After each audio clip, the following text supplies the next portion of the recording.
Welcome to Book Summary Podcast, your gateway to personal transformation. Each episode delivers big ideas from the world's most impactful books on mindset, productivity, and success, all in just a few minutes. Ready to turn knowledge into action? Let's get started. Okay, let's unpack this. In a world where we're just constantly bombarded with information, it's getting harder and harder, isn't it, to know what's real and what's not? Definitely. We're swimming in this sea of data, opinions, narratives, and sometimes, honestly, it feels like the ground beneath our feet is shifting. Makes you wonder if everyone's just, making it up as they go along. Indeed. And what's truly fascinating here, I think, is that while we all instinctively value honesty, it feels like such a bedrock principle, right? Yeah, fundamental. But defining it and actually consistently practicing it, that's far more complex than most people probably realize. It's not just a simple choice, truth or lie. That's a really crucial observation. Today, we're doing a deep dive into an incredible stack of sources, all drawn from Thomas Erikson's insightful book, Surrounded by Liars. Erikson. Good stuff. Right. Our mission here is basically to arm you with some practical tools. Tools to spot deception, understand the surprising and often very human reasons why people lie. Including ourselves, let's be honest. Oh, absolutely. Including you and me. And ultimately, the goal is to equip you to navigate this world where that line between truth and deceit, it's becoming increasingly unclear, sometimes maybe even by design. Which really raises an important question for all of us, doesn't it? In a society that seems to be, blurring the boundaries of truth more and more, how do we become more discerning? Not just of others or the information we're fed, but also of ourselves, our own little unconscious deviations from perfect honesty. That's a big one. Yeah. So get ready for some genuine insights, maybe even some aha moments that might just shift your perspective a bit. The elusive nature of truth and the ubiquity of lies. So let's start with what seems like it should be simple. Honesty, it's almost universally agreed upon, right? You'd think so. The author, Thomas Erikson, he kicks off his book with this really fascinating anecdote. He talks about leading workshops where honesty is almost always the first value suggested, like right out of the gate. Yep, comes up every time. Sounds like a straightforward win, doesn't it? Everyone nods enthusiastically. Yes, honesty. Core value. But what's immediately fascinating and kind of telling is how quickly that initial enthusiasm just crumbles the moment he presses them. Presses them how? Well, when he asks them to define honesty in concrete terms, like actual behaviors, how should a person act to be 100% honest? In every single situation. Uh-oh. I can see where this is going. Exactly. The groups immediately dissolve into these loud, often frustrated discussions, unresolved dilemmas everywhere. People start raising really challenging questions. Like what? Give me an example. Okay, like, do we have to be brutally honest with a colleague whose presentation was just awful? Or what about a customer who's clearly trying to scam us? Do we owe them total transparency? Good point. Or even, has everyone actually earned the truth from us in every single context? They start grappling with the fact that, unvarnished truth can sometimes be hurtful, socially awkward, maybe even damaging. So it gets complicated fast. Very fast. Yeah. Often, these groups actually end up striking honesty from their list entirely. No way. Yeah, because they simply can't agree on what the word truly means in practice, in the real world. It's almost like trying to nail jelly to a wall, isn't it? That image just sticks. Totally. It just won't hold. And this anecdote, right at the start, it immediately highlights that truthfulness isn't just about avoiding outright fabrication, malicious lies. It's a much more nuanced dance, full of gray areas, difficult choices. And as you hear that, maybe you're reflecting on a time you've tried to define honesty, maybe in a group or even just for yourself. Oh, it's hard. That immediate difficulty just shows how complex it is to actually live by, even if we all agree, it's important in principle. Precisely. And that complexity, Yeah. it extends right into the pervasiveness of lying itself.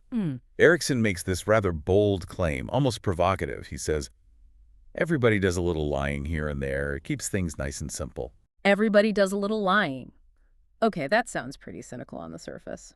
Is he being serious, or is there like a deeper meaning there? Oh, he's absolutely serious.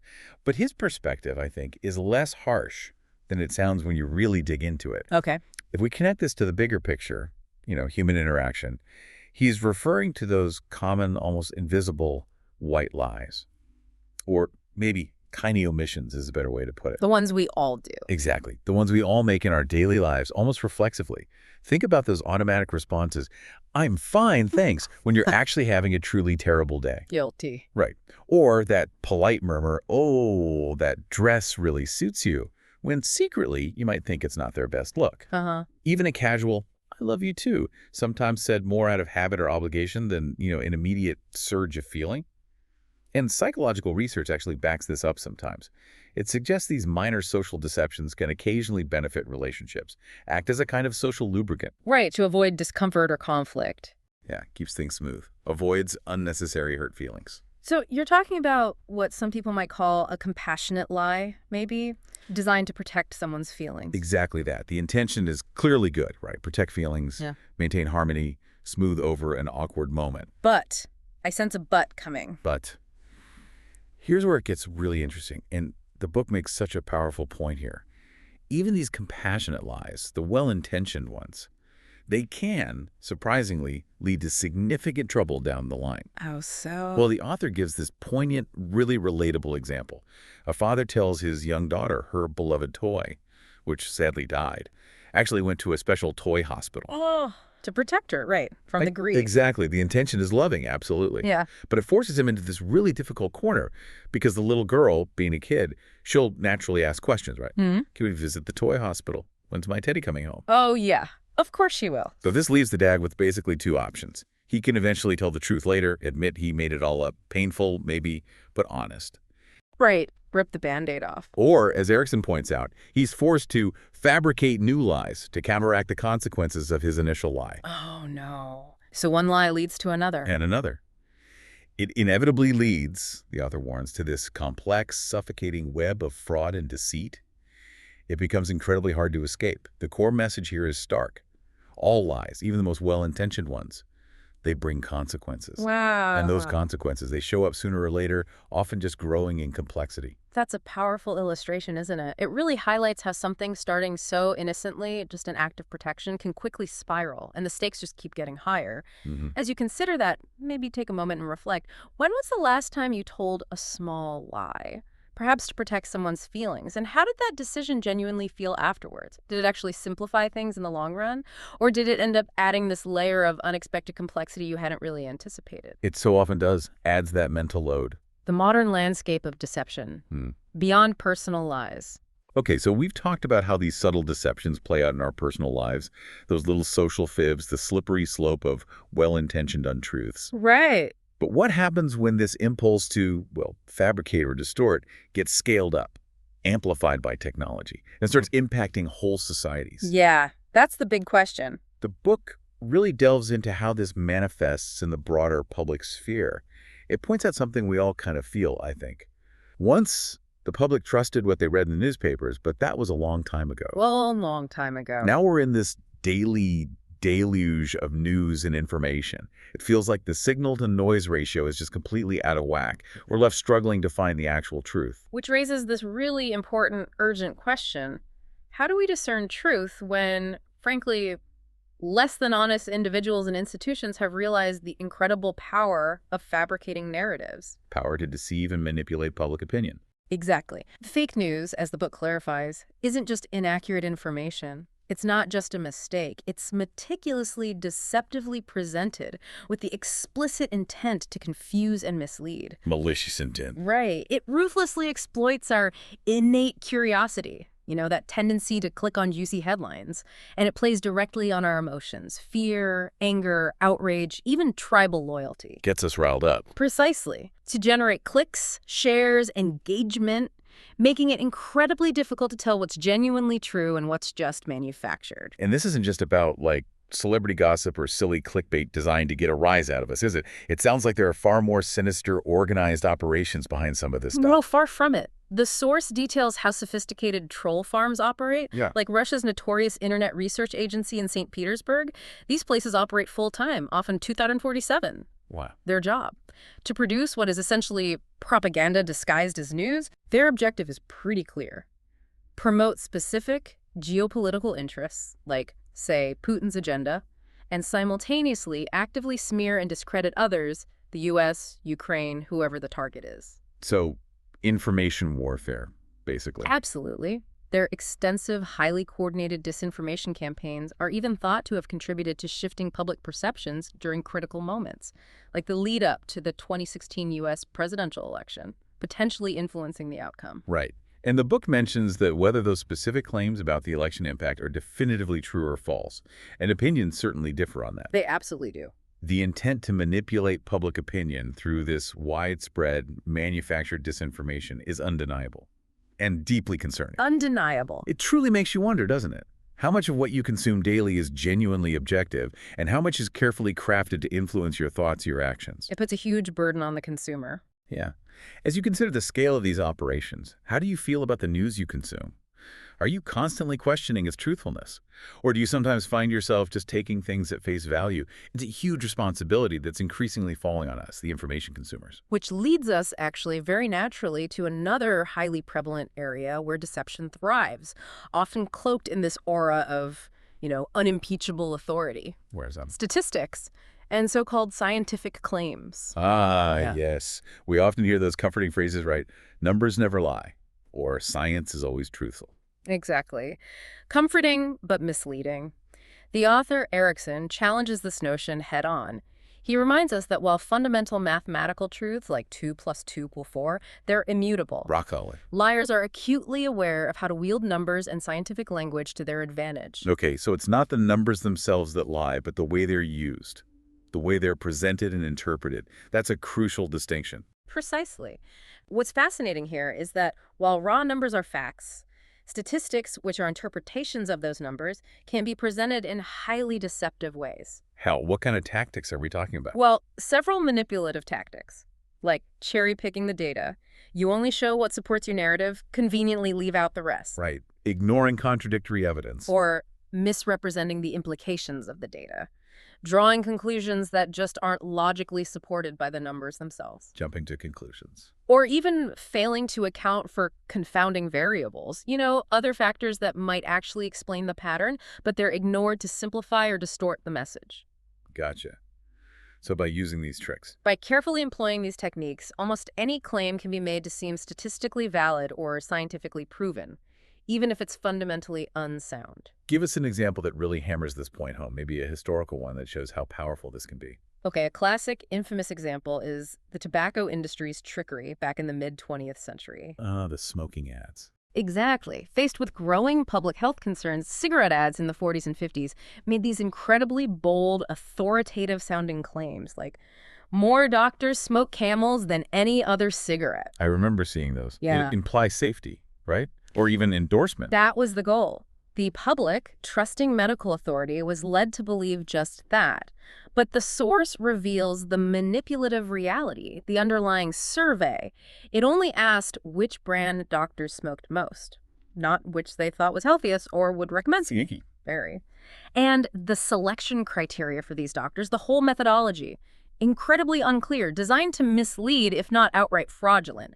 There's no verifiable documentation showing how they even did it. Wow. And then years later, of course, smoking was unequivocally linked to lung cancer, heart disease, all sorts of disastrous afflictions. It exposed the sheer audacity of that initial deception. It's a textbook case of manipulating perception without actually lying about the numbers themselves. So it's all about the context, the framing, the stuff they didn't tell you. Absolutely. It's the story around the number, not just the number. That's a profound takeaway. And another grim example, tragically illustrating this power, the MMR vaccine and autism controversy. Oh, that caused so much fear. Immense fear. A single study, published in '98, got massive media attention, claimed a causal link between the MMR vaccine and autism. But what was the reality of that study? What's truly shocking is that this pivotal study had an incredibly tiny sample size, 12 children. Wow. 12.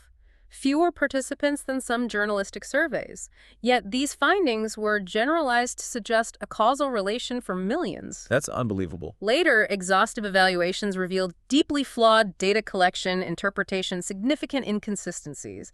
It was a mess. But the damage was done. The damage was tragically done. It sparked widespread fear, vaccine hesitancy. It took years, hundreds of thousands of kids in new, rigorous studies to scientifically debunk it. But that skepticism, it unfortunately persists today, all from one profoundly flawed, misleading study. That's truly alarming. The ripple effect is enormous. So as you encounter statistics or these scientific claims in daily life, what should your first instinct be? Question everything. Question the source, the sample size, the methodology. Absolutely. The critical takeaway here is powerful. Trust, but verify. Don't just take numbers or sciencey sounding pronouncements at face value, especially if they seem to confirm something you already strongly believe. Be skeptical. Right. Challenge your own confirmation bias, too. Exactly. Okay, shifting gears slightly. In a society that seems to value constant communication, everyone's got an opinion, got to share it. Yeah. Now, the old proverb, speech is silver, silence is golden, feels almost counterintuitive, doesn't it? It really does. We feel pressure to speak. So how does silence relate to lying? And why does Erikson present it as a valuable alternative? That's a really keen observation. If we connect this to the bigger picture, that relentless 247 bombardment of information we talked about. Yeah, the deluge. Silence becomes not just a virtue, but maybe a vital edge. It's not just about the absence of noise, it's about deliberately creating space, a pause, for reflection, for strategic action. Okay, explain that. Well, silence lets us filter the noise, process information more deeply. Crucially, it helps maintain our mental well-being. Think of Zen monks seeking undisturbed environments. Right, to connect more deeply. And in social interactions, it fosters active listening. Lets us actually hear what others are saying, empathize, form deeper relationships, because we're not just waiting for our turn to talk. Good point. And rhetorically. Rhetorically, silence is often underestimated, but incredibly powerful. Can you give us a concrete example, maybe something from the author's own experience that illustrates this idea of strategic silence? Sure. Erikson talks about this subtle but effective trick he uses before his lectures.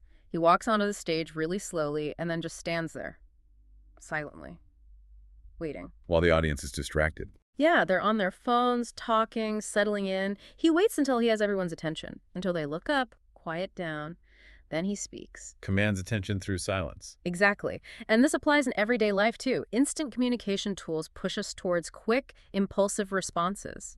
But by embracing silence, that deliberate pause, we can refrain from making impulsive comments or taking actions that might later prove ill-advised. Avoid unnecessary confrontations, regrets. Exactly. Avoid sharing too much we might regret later. So silence isn't just being quiet, it's a strategic choice, a deliberate act. But here's the rub, isn't it? Is it a form of lying by omission?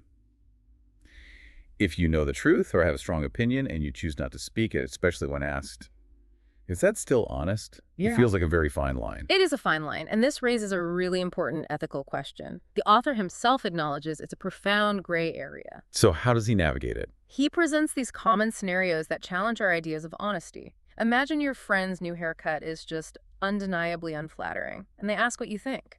Oh, the classic dilemma. Right. Or your spouse announces they want to buy a horse, something you're allergic to and absolutely dread, and they look at you expectantly. What do you do? Instead of screaming your true, maybe hurtful thoughts or outright lying, I love the haircut, a horse sounds great, Erikson suggests silence. A strategic pause. Listen intently, maybe nod thoughtfully. Hope they don't ask a direct question that forces an untruth. So avoid the direct lie if possible. He openly admits withholding your true thoughts, isn't that also lying, in a way? No. His conclusion is nuanced. It is complicated. No simple black and white answer. But he still recommends silence sometimes. He does. As a preferable alternative to the outright lie in many of these social situations. Why? Because, as he warns, every time you say something that's not truthful, it will add a problem to your life. Ah, the web of lies again. Exactly.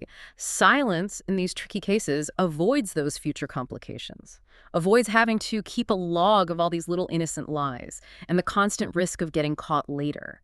It's about consciously choosing to avoid that messy, self-propagating web that starts with just one seemingly small untruth. That's a truly profound point, isn't it? Yeah. That every lie adds an entry to this mental log you have to constantly maintain. It adds mental overhead. It really does. So as you reflect on that, when you're faced with an uncomfortable truth, what's your go-to? A white lie or silence? And beyond the immediate moment, what are the potential consequences of each choice for you, for your relationships, both short-term and long-term? It's definitely something worth pondering. Diving deeper. Motivations and consequences of lies. Okay, so beyond those accidental fibs or, polite omissions, why do people deliberately choose to lie? The book outlines 9 common reasons, and as you go through them, they paint this really compelling, sometimes unsettling picture of human behavior. Highlights just how complex our motivations are for, well, bending the truth. Exactly. And understanding these different motives isn't just crucial for spotting deception in others. Maybe it's even more important for some honest self-reflection, you know? Why might we sometimes deviate from the truth? Let's break them down. What's the first one? Well, the first, and maybe the most primal, is fear of consequences. It's an instinct deeply wired into us. Like survival instinct almost. Sort of. Yeah. The author gives a simple example. A young son breaks a vase, immediately blames the cat, hopes to avoid punishment. Classic kid move. Right. But on a much larger, far more sinister scale, he talks about a chemical company that actively covered up years of illegal, toxic waste dumping. Oh, wow. Why? Their motivation: overwhelming fear. Fear of loss of public trust, potential prosecution, massive lawsuits, ultimately complete financial ruin if people found out they'd been drinking contaminated water for years. It's desperate, morally bankrupt, trying to maintain order and profit at the expense of public health. Showing. Okay, what's next? Next, we have protecting relationships. Sometimes we lie, paradoxically maybe, to maintain harmony, to avoid conflict, or even to create a positive experience for someone we care about. Like the surprise party example. Exactly. Emma plans a surprise party for Sophia. To keep it secret, Emma tells Sophia a deliberate lie about being busy that day. Makes sense.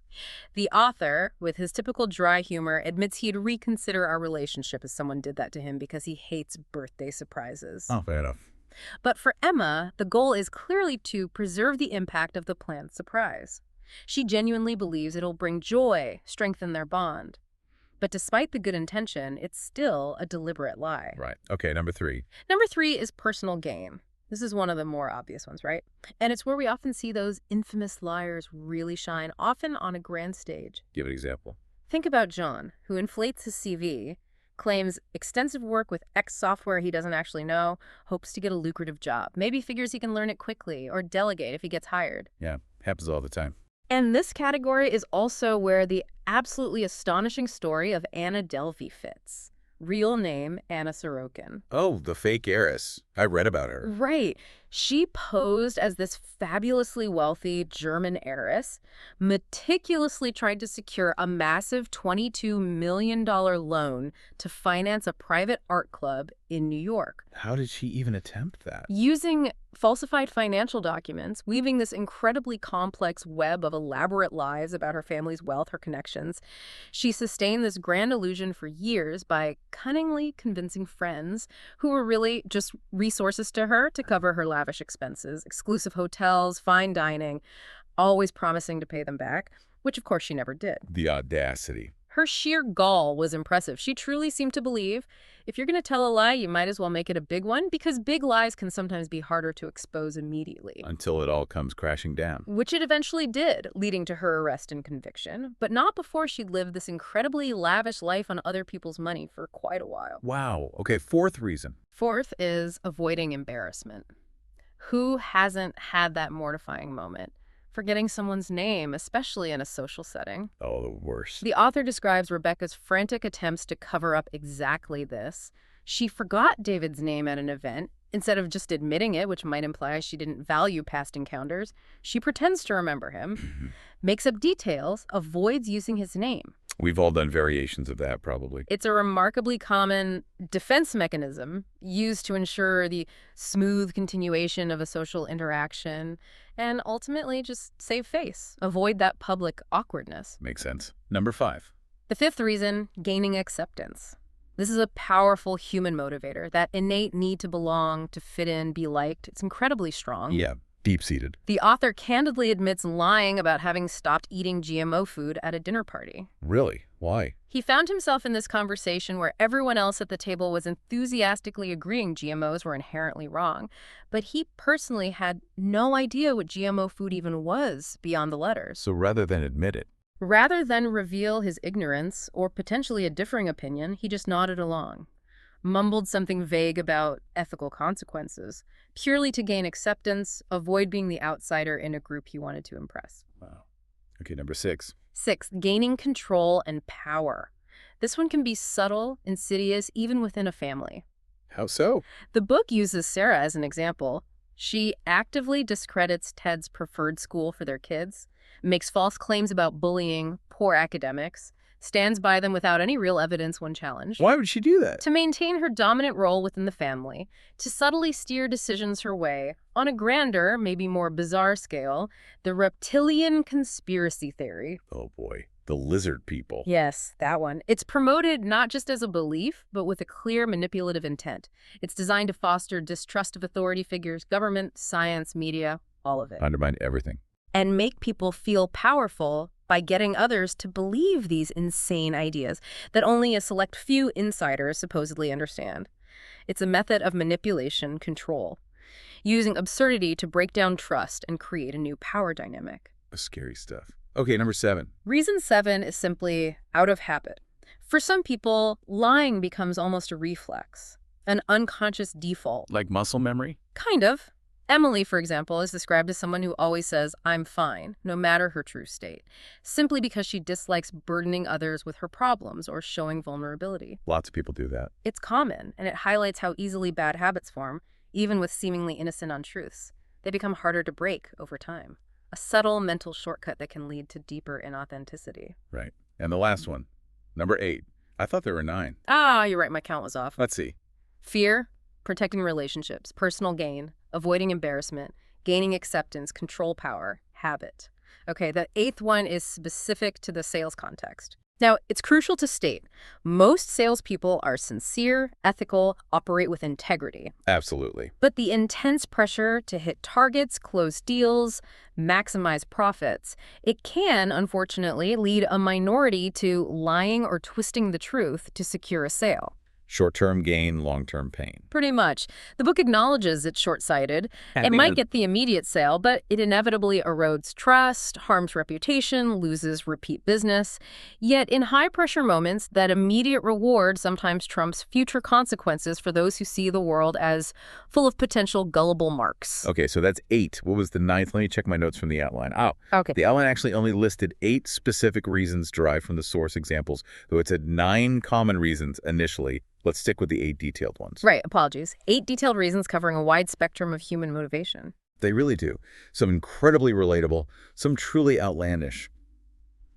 As you reflect on these 8, which ones resonate most deeply with you? Can you recall a specific time you might have found yourself lying for one of these particular motivations? Whether it was seemingly harmless or something with genuinely bigger stakes? It's a powerful exercise in self-awareness, isn't it? Definitely food for thought. Where? Okay, moving from those personal motivations, the internet. It's given us entirely new, often unsettling arenas for deception. It allows people and organizations to put on these incredibly trustworthy masks, create entirely fabricated realities. It's become a vast, global, digital masquerade. Discerning fact from fiction is exponentially harder now. How does this manifest online? What are the key ways? Absolutely. The source details several pervasive, alarming ways this plays out, impacting everything from personal relationships to global politics. First, we see fake profiles and influencers. Manufactured personas. Exactly. The author gives a compelling fictional example. Alexander the Tech Guru creates this impressive but entirely fabricated online persona. Fake degrees, glamorous profile pic, all to gain followers, seem like a top exec. And real-life examples. Then there's the very real, well-publicized case of Caroline Calloway, this social media influencer who built a career sharing strikingly intimate details about her life, depicting this seemingly idyllic, spontaneous existence. Right, I remember the controversy. She was later famously accused of fabricating her entire lifestyle, from A-list celebs she supposedly hung out with to questionable college credentials. Her former ghostwriter even sensationally revealed Calloway had callously exploited other people's private experiences and personal tragedies to create her own content. Sensational, often untrue stories. That's dark. The key takeaway here is crucial for all of us online. Not all that glitters is gold. What looks authentic can be entirely manufactured for clicks, fame, profit. A vital warning. Okay, what's second? Second, the insidious problem of bots and false amplification. These are sophisticated bits of software designed to mimic human behavior online. Like fake accounts, but automated. Exactly. They automatically posts, share content, leave comments, even engage in seemingly real conversations. Some uses are benign, sure, but in deception, their main purpose is often false amplification. Making things seem more popular than they are. Precisely. artificially boosting messages to make them seem widely accepted or important. Think of a new song getting 1 million likes overnight from bots. Creates an instant illusion of a massive hit. But the real danger? The real danger is when it's weaponized, used to influence political views. Large bot networks can make outlandish views seem perfectly normal, or artificially push a certain topic to the top of the trending list, diverting public attention from critical issues, ultimately influencing unsuspecting people to agree with a manufactured opinion. Wow. The source even mentioned influencers with up to 95% fake followers. Yeah, lending them this completely false air of credibility and influence, it's wild. It really is. It completely skews our perception of reality, of public opinion. What's number 3? Third, and perhaps the most frightening in its potential, deepfakes. These are scary. They are hyper-realistic, computer-generated video or audio clips, so sophisticated they can make someone appear to be doing or saying something that they actually never did. Like the fake Zuckerberg video. Exactly. That Mark Zuckerberg deepfake art project from 2019 showed a seemingly authentic video of him making this disturbing, fabricated statement. It powerfully illustrated the potential dangers. That was art. But the malicious potential is immense. Imagine a fake video of a political leader declaring war, or a CEO falsely announcing bankruptcy. The real-world repercussions could be catastrophic, wreaking havoc before the truth even gets its boots on. This tech is often used by people with advanced skills and, frankly, potentially psychopathic traits, designed explicitly to fool the world, incite chaos. Truly terrifying potential. Yeah. Okay, fourth, something we all experience: echo chambers and filter bubbles. Social media algorithms, designed to personalize our feeds, inadvertently create these. they show us what we already like. Right. Constantly reinforcing our existing beliefs, turning our feeds into breeding grounds for these bubbles. This restricts our worldview, limits exposure to diverse perspectives, and consequently makes us more receptive to disinformation that aligns with our biases. Like the Pizzagate example. Exactly. Pizzagate, that chilling 2016 conspiracy. A baseless claim about child trafficking in a pizzeria spread widely online, amplified in echo chambers. Tragically, it led an individual to enter the pizzeria with a firearm, believing they were stopping a crime. Thankfully, no one was hurt, but it highlighted the very tangible dangers. How confirmation bias fueled by these bubbles can cement false beliefs and potentially lead to real-world violence, irrational actions. a stark reminder. And finally, Finally, the book touches on catfishing, that pervasive online dating phenomenon, someone meticulously hiding behind a false identity. fake photos, fake stories. Exactly. Fabricated photos, invented interests, elaborate backstories, all to trick others into emotional or romantic relationships.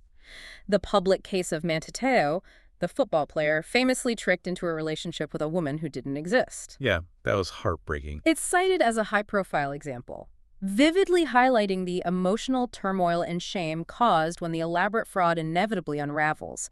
These online platforms, while offering connection, are undeniably absolute minefields of potential deception, demanding constant vigilance. It's abundantly clear, isn't it? In this digital age, the responsibility to distinguish fact from fiction falls largely heavily on us, the users. It really does. So as you approach content on social media, how do you manage that responsibility? Are you inherently critical? Do you check sources? Do you actively seek out diverse perspectives to counter those algorithms? It has to be a daily active choice, doesn't it? It really does. Constant vigilance. The ripple effects of deception and learning to spot it. Wow. This whole deep dive, it really makes you reevaluate your entire relationship with truth, doesn't it? It's just not always simple black and white. And the consequences of a lie, even a small one, they ripple outwards, don't they? Far beyond that initial moment. That's absolutely right. The most immediate, universally understood consequence of any lie, big or small, is a profound loss of trust. The foundation of everything, really. Exactly. As a renowned psychologist, Erikson, no relation to the author, funnily enough, but foundational in developmental psychology noted, trust is the very first moral guide we develop, infancy, and it serves as the fundamental bonding agent for human relationships throughout life. And once it's broken, Once that trust is broken, it is incredibly difficult, sometimes almost impossible to fully regain. The book illustrates it simply. If you hear John lying to Linda about something significant, your immediate thought is, your immediate intuitive thought is often, if John lies to Linda, is John going to lie to me too? That subtle but powerful doubt, it contaminates all future interactions, undermines the entire relationship foundation. Definitely. And what about the liar themselves? Beyond the relational damage, what's the cost internally? Psychologically, emotionally. Oh, it takes a significant, often unseen psychological toll. When someone's actively deceiving, their brain typically enters this heightened alert state. Stress response. Pretty much. This internal stress triggers a cascade of physiological changes. Heart rate increases, breathing gets faster, shallower, often causes sweating, dry mouth. These classic signs. Right. And brain imaging experiments using fMRI. They vividly show the limbic system, our emotional brain, handling fear, anxiety, pleasure. It lights up like fireworks during deception, indicating a brain in a state of internal frenzy, conflict. Stark contrast to when someone's just being truthful. But here's the kicker, right? But here's where it gets really interesting and, frankly, quite concerning. Other studies suggest the brain actually has this remarkable, almost alarming capacity to adapt to dishonest behavior over time. Participants in these studies showed reduced activity in their limbic system during repeated dishonest behavior. It's like the initial emotional discomfort, those internal alarm bells, they gradually diminish. We develop what the author calls a concerning tolerance to our own lies. So the more you lie, the easier it becomes, the less guilt or internal alarm you feel. That's truly unsettling. It suggests our moral compass can actually get desensitized. Exactly. Imagine the long-term impact on empathy, ethical decision-making, when that discomfort just stops ringing so loudly. Yeah. It's not just a neurological quirk. It has profound implications for personal integrity, which is why the book advises parents, based on this principle, to confront any lies you discover in your kids at the earliest opportunity. To nip it in the bud. To proactively keep your little rascals from growing too accustomed to compromising the truth. Yeah. Keep them from building that internal tolerance. Makes sense. And beyond this internal toll, one lie very often leads to another, then another, creating that complex, suffocating, messy web of lies that becomes incredibly hard to manage. And that can destroy reputations, opportunities. Absolutely. Look at the monumental case of Lance Armstrong. For years, he vehemently denied doping allegations, built this image of resilience, inspiring comeback. He was a hero to many. But after years living that lie, he finally admitted to systematic use of performance-enhancing drugs. The consequences. Devastating. Stripped of his 7 Tour de France titles, banned for life, abandoned by sponsors, his carefully crafted image just crumbled under the weight of that prolonged deception. A very public, very stark example of the cost. How do you feel about that idea, the brain adapting to lying? What implications does that have for personal integrity, for how we raise kids, for the choices we make daily? It's a lot to think about. It really is. Now, the author, Erikson, he frequently references his DISC model throughout his work to explain behavior, provide a framework. How do these different personality types, reds, yellows, greens, and blues, how do they react specifically when they discover they've been lied to? What does that tell us about their core drivers? Ah, yes, the DISC lens. It provides a really fascinating way to understand diverse reactions. Helps us navigate interpersonal dynamics when truth is breached. Okay, let's start with reds. Dominance. How do they react? Reds are direct, action-oriented, highly confrontational. When a red discovers they've been lied to, it triggers a powerful emotional reaction, a potent mix. Betrayal, anger, deep disappointment, especially if the liar was someone they trusted. And their reaction is immediate. Oh yeah. They react quickly, decisively, often with what the author calls blind rage. They will confront you and demand an explanation right away. No mincing words. Intense. Do they hold grudges? Interestingly, being fundamentally pragmatic, results-oriented, they often focus on resolving the situation. So they seldom hold grudges after that initial eruption. Yeah. They might give a single one chance for redemption, but you'd be wise to take it seriously. Their trust is hard to rebuild. Got it. Okay. Yellows. Inspiration. Yellows are the social chameleons. They prioritize harmony, positive interactions, social approval. When a yellow finds out they've been lied to, their primary challenge often comes from their own tendency towards self-deception, maybe, and their habit of embellishing stories to make things more entertaining or avoid negativity. So how does that play out? They might quickly brush off discomfort or embarrassment, their own or someone else's, just to keep the mood light, avoid conflict. But this capacity for distorting reality for social comfort, it means they sometimes struggle to see a proper lie in their own behavior or even in others, especially if it threatens harmony or dampens the mood. They just prefer things entertaining and smooth, even if not totally truthful. Interesting. Okay, greens, stability. Greens are characterized by their deep aversion to conflict. They are sensitive to criticism, loud voices, and being questioned. Their innate desire for harmony and stability makes them quite prone to telling white lies themselves, often to avoid confrontation or prevent upsetting someone. So being exposed as a liar. Oh, being exposed, especially publicly, that can cause serious harm to a green's psychological well-being, potentially even post-traumatic stress issues. They are profoundly impacted by betrayal because trust, loyalty, a predictable, stable environment are absolutely paramount to them. A broken trust feels like their world has been irrevocably shaken. Wow. Deeply affected. And finally, blues. Conscientiousness. Blues are the highly detail-oriented introverts. They prioritize facts, accuracy, competence. They're generally least affected by social perception in the usual sense, meaning if they lie to cover a small mistake, getting found out won't cause huge social loss, popularity, friendships, that kind of thing. But they have a different vulnerability. Oh, yes. Their ultimate, deepest fear is losing their stature as specialists, as experts in their field, being caught fudging data, making an incorrect factual claim, being wrong about something because of an incorrect assumption. That is a real status killer for a blues. Why is that so bad for them? It leads to ostracization within their professional or intellectual circles, the devastating loss of demand for their specialized skills. Their phones stop ringing, invitations dry up, their expertise is questioned. For a blue, that's far worse than any social slight or emotional betrayal. They're not relationship-oriented in the same way as yellows or greens. For them, betrayal is less about emotional hurt, more about a breach of fact, competence, intellectual integrity. That's incredibly insightful. Shows how differently we can be wired, doesn't it? How distinct our core drivers are when facing a breach of truth. Based on your own reactions, anger, dismissal, deep hurt, loss of respect, which DISE color resonates most with how you tend to respond, it's a really useful framework for understanding ourselves and others. It really is. Helps make sense of things. Okay, given how complex lying is, how deeply ingrained it seems to be, the big question, can we actually get better at spotting it, become better lie detectors?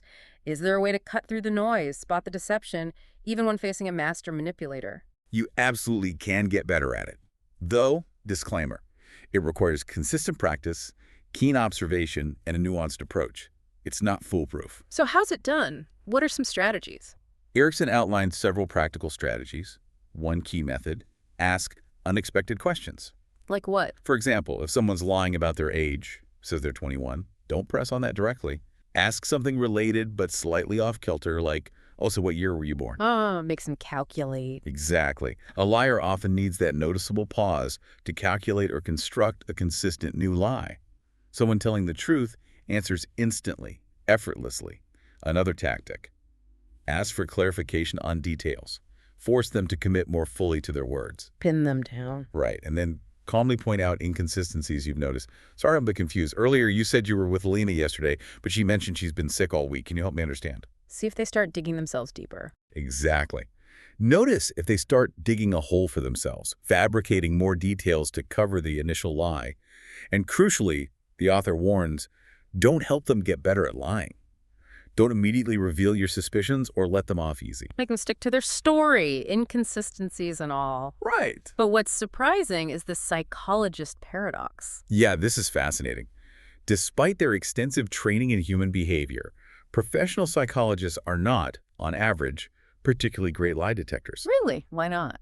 A survey cited found a staggering 93% of psychotherapy clients admitted knowingly lying to their therapists at least once. 93%. And in an even more staggering 73% of those cases, the lies were never discovered by the therapist. Wow, what kind of lies? Common ones include pretending therapy is helping when it's not, hiding serious issues like suicidal thoughts or addiction, often due to fear of what the consequences might be, forced hospitalization, judgment, shame. So they hide the very things they need help with.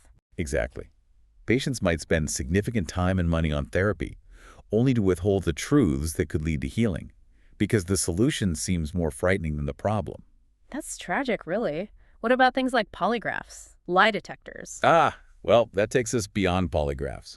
While polygraph tests claim high accuracy, the FBI suggests maybe 87% for specific issue tests. Researchers widely dispute this. Some critics claim the true accuracy is closer to zero. Zero. Why such a big discrepancy? The fundamental problem is that innocent people can even fail the test just out of sheer nervousness or physiological responses unrelated to deception. So it measures stress, not necessarily lies. Pretty much. This inherent unreliability, the potential for false positives, large error margins. That's why courts often dismiss polygraph results. They're generally not admissible as evidence, just not foolproof. So if experts and machines aren't perfect, what does give us an edge? The author mentions blue personalities. Right.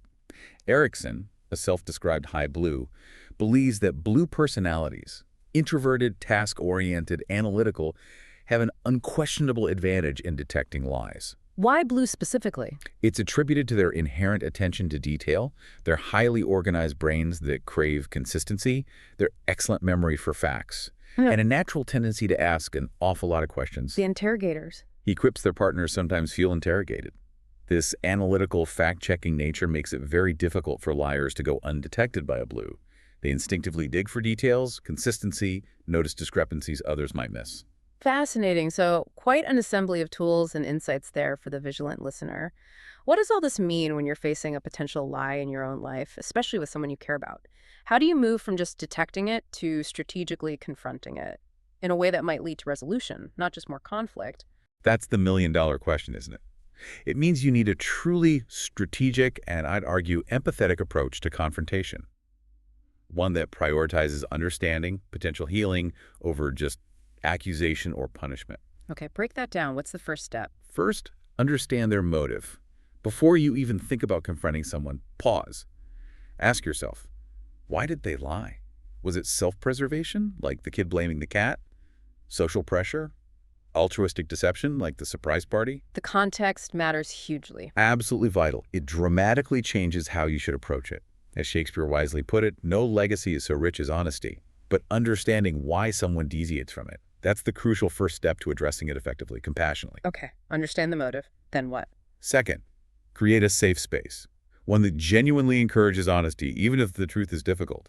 Choose neutral territory, if possible. Quiet cafe, park bench, not a confrontational setting like home or work, makes it less accusatory. And how should you behave? Practice active listening. Let them tell their entire story or what they believe happened, without interruption, without jumping to conclusions.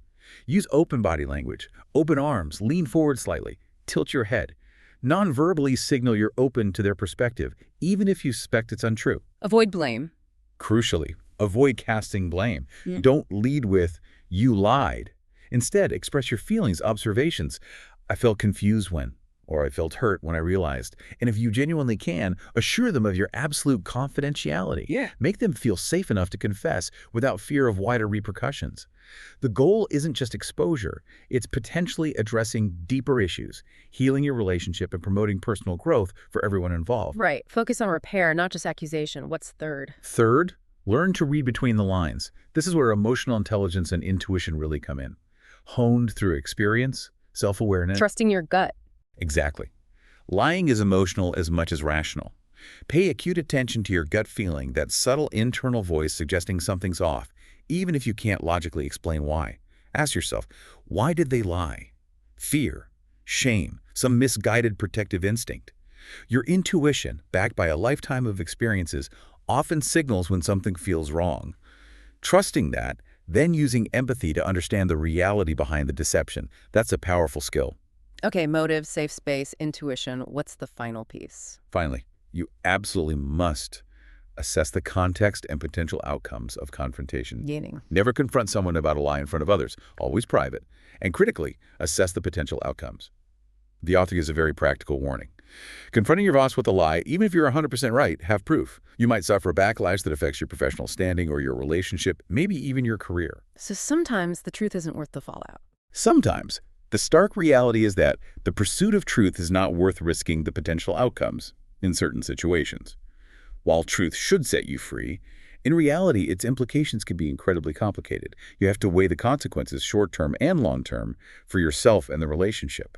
It's a judgment call. Outro. Wow. This whole deep dive, it really does make you reevaluate your entire relationship with truth, doesn't it? It's so rarely simple, black and white, and it makes you realize how intricately interwoven lies are with our daily lives, from tiny white lies we tell ourselves and others to these large-scale systemic deceptions designed to manipulate millions. Indeed. We've really seen today that lies are this complex, ancient human practice, driven by incredibly varied, often deeply human motives, protecting relationships, avoiding embarrassment, seeking gain, thirst for power. The whole gamut. And they have far-reaching, often devastating consequences, eroding trust, damaging reputations, impacting society massively, whether it's malicious troll farms, cunningly manipulated stats, or those hyper-realistic deepfakes.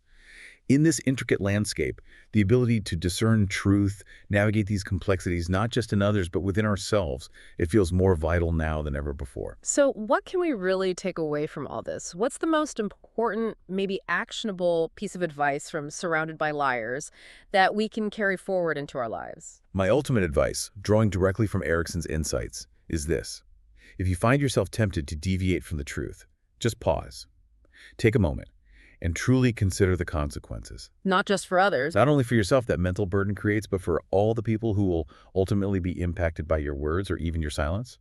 Ask yourself this simple question. If I just lay the truth bare, unvarnished, unedited, what's the absolute worst that could happen? Usually. More often than not, you'll find the true consequences of honesty are far less catastrophic than the fears we conjure up in our heads.